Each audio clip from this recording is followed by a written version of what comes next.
Isang babae ang arestado ng Criminal Investigation and Detection Group, Zambales, dahil sa paglabag sa Social Security System Act of 2018. Police Corporal Giselle Rivera, ibalita mo.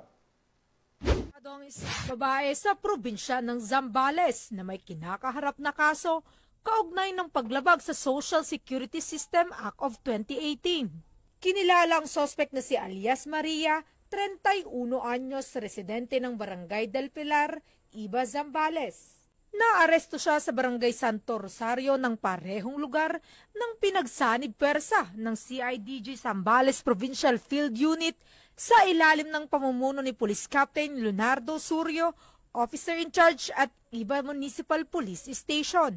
Ang warrant of arrest laban sa kanya ay nilabas ng korte para sa kasong paglabag sa Republic Act 11199 o SS Act of 2018 na may 72,000 na piyansa. Naisakatuparan ng mga otoridad ang naturang operasyon na dokumentado gamit ang body-worn camera at recording device. Patapos ang pag-aresto ay dinala ang akusado sa CIDG Zambales Provincial Field Unit para sa booking procedure bago ibalik ang warrant sa korte.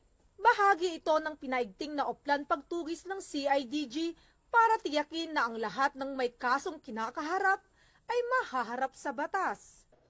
Mula dito sa City of San Fernando, Pampanga, ang inyong PNN correspondent, Police Corporal Giselle Rivera.